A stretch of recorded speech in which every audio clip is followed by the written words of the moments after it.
Good morning, and thank you for allowing me to join you for your district competition in agricultural communications.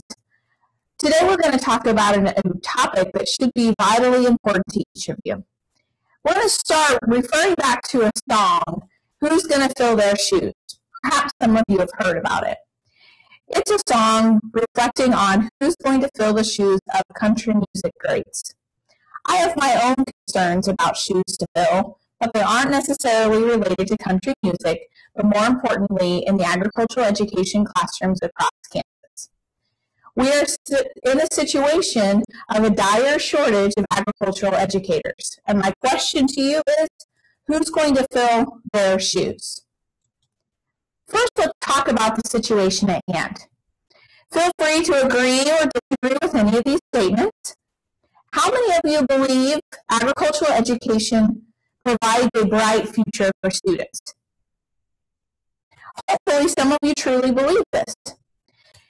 We know that an agricultural education degree can provide bright futures for students because of the demand. Each year, we graduate and are able to place into agricultural education classrooms numerous students. We average about 12 students graduating with an agricultural education degree at Kansas State University a year, and our job placement rate is near 100%.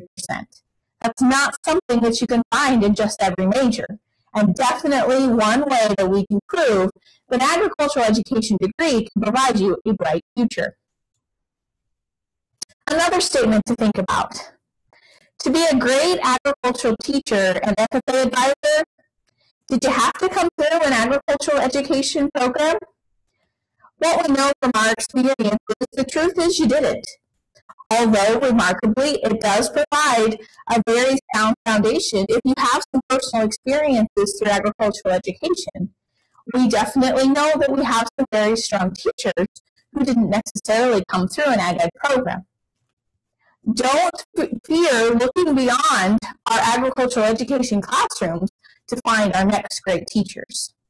Perhaps there's a school or community near yours that has students who are very active in 4-H programs or other agricultural programs across the nation. These are also a great source for potential teachers.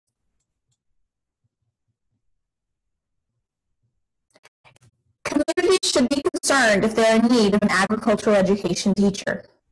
Honestly, this is a statement I have to agree with. If a community is looking for a new agricultural educator, it can be a very difficult task because the statistics say that although we graduate an average of about 12 students, we see about 30 openings each year in the state of Kansas. Some of that shortfall is filled with opportunities to bring teachers from out of state and non-traditional teachers, but communities have to be very competitive and work hard to get a hold of a certified agricultural education teacher. So you are experts in education, not necessarily on the teaching side, but very much on the student side. Do you believe that just anyone can be a great teacher? My guess is probably not. You have personal experiences with wonderful teachers and some experiences with not so great teachers. Being a great teacher is an art. It has to be crafted, and it takes a strong education background in order to do that. We know that not just everyone has the abilities to be a great teacher. Our mission is to find those that do and encourage them to teach agriculture. Think about this. If you are a successful FFA member, you will definitely make a great ag teacher. Some will agree, some will disagree. I think that you're going to find both. Some of our most successful FFA members have gone on to be absolutely outstanding agricultural educators. However, you did not have to be outstanding in every field of FFA or agricultural education in order to make a great teacher. One of the things we know is some that have struggled the most, some that are the most challenged to learn actually make the great teachers because they understand the importance of differentiating instruction and explaining things in different ways for different students. Most agriculture teachers talk positively about their job. I certainly hope that you agree with this statement. For the most part, I believe that the ag teachers across the state of Kansas are very passionate about what they do. They're passionate about youth, agriculture, teaching, and sharing experiences with the FFA. I believe that they're sharing a positive message, but the more positive that they can talk about it and the more they can talk about what a rewarding career this is, the better off we are going to be with our recruitment and retention efforts across the state. So let's take a look at the current state of the agricultural education profession. When we look at the gender, many of you may be surprised. Currently in the state of Kansas, we have 76% male teachers and 24% female teachers, probably close to what you would expect. However, these statistics are shocking when you look at the college level. Within K-State agricultural education, only 30% of our enrollment is male, where 70% is female. The tides are changing in agricultural education, and it's not necessarily good or bad. But what we know is we wouldn't have the shortage in agricultural education if we had as many male teachers now as we did 10 years ago. If we can get the most outstanding agricultural educators in female and male populations, we probably wouldn't have the shortage that we have today. It's important that we identify anyone, male or female, who has the qualities to be an outstanding teacher and head them in the right direction. Another concern is the age of the profession. When we look across the board, we are fairly level as far as the number of teachers who are currently in their 20s, 30s, 40s, and 50s, and a few in their 60s. What we know is those that are in their 50s and 60s are probably going to near retirement in the next 5 to 10 years, meaning that approximately 25% of our positions will be overturned. One statistic that is a little less comforting is when we look at this. Although age is fairly equal, when we look at the experience, we see that 52% of our teachers have 10 or less years of experience. We have a lot of new and developing teachers within our profession, which is exciting. But we also know that we're dealing with a large group that will be retiring very soon, which will also contribute to the amount of openings and increase the demand for our graduates. Speaking of the demand, we know that our demand for graduates is up. Just last year, we opened 7 new agricultural education programs. If we take into the factors of teachers who are retiring, teachers who leave the profession, and add new programs opening every year, it simply means that our demand is going up far faster than our graduation rate is.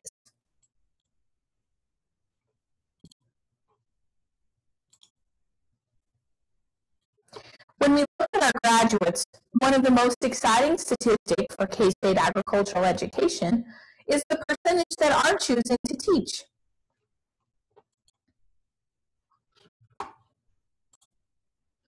100% of our graduates in 2013 chose to enter the teaching profession. In 2012, we had 10 of our 12 choose to teach. However, even with this outstanding statistic, we're still short teachers in the state. Some of you may be thinking, I'm not opposed to an agricultural education degree, but I don't know if I want to teach. Although our recent trend shows that teaching is a very popular option for our students, we also have tremendous statistics that show our graduates are highly sought after for positions in extension, in agricultural lending, and government, as well as business and industry. It's vitally important that agriculturalists have the ability to educate about what we do. Therefore, hiring graduates in communications and education is important for all aspects of our industry. So let's take a look at those who do choose to go into the classroom, what they teach. 92% of our graduates, 92% of our ag ed programs offer some sort of agri-science curriculum. It might be agri-science, ag mechanics, horticulture, animal science, or environmental science. And you can see the breakdown of our programs there. They are teaching the most recent information about the agricultural education industry in a way that helps students apply what they know about English, math, and science into something they love, like agriculture. We know what they teach, but now let's take a look at the population that they are teaching. According to the National FFA, FFA members live in rural areas as the largest percent. Some live in small towns, and the smallest percent lives in urban and suburban areas. However, the urban and suburban areas are where we are seeing the most growth as far as new programs and new FFA membership. Therefore, if you desire to live in a rural area or a small town, the chances of you being able to do that with an agricultural education degree are very high. However, don't overlook some of the opportunities in the metropolitan areas, because that's where we see the most growth coming in the next 5 to 10 years for the FFA and agricultural education programs. We know that the change will happen in urban and suburban areas while we continue to maintain our presence in the rural areas and the smaller towns where we're traditionally established. Here's what we know about agricultural education. Teaching really is rocket science. Like we looked at earlier, you know as well as anyone, not just anyone, can become a great teacher. You have to have some talent, some passion, and a desire to help people. So the question remains, what can we do about the shortage of agricultural educators that we are facing? This is a problem that has to be tackled by all of us. Our current programs that we look at are what can you, as students, do. First of all, you can consider majoring in agricultural education or identifying those peers that you have that have talents in working with youth, working with agriculture, and teaching others. As a profession, we have to talk about the opportunities that are available in agricultural education. It's vitally important that we educate others to let them know about the traditional teaching roles and the informal education opportunities available with an agricultural education degree. If you take some time to reflect on these statements, I'm sure you'll be able to identify some potential teachers that maybe are you, or the person sitting next to you, or a close friend from your own program, or perhaps someone else within your FFA district. Identify people that you think show those skills. Encourage them to consider agricultural education as a degree. Currently, we have programs out there to help our retention and our recruitment of future agricultural educators. The first program is called Tag to Teach Ag, and we work to identify students, most notably through their agricultural education teachers. Ag teachers can identify students in their programs, district, county, wherever that might be, and send their information to us. We'll then establish a packet that can be mailed out and encourage them to take a photo with our Tag to Teach Ag poster and put it on our social media. This not only helps us identify those potential teachers that we have in programs, but it also allows teachers to look at their own students and self-identify those that have the talents that it takes. Next, we strive to interact with students.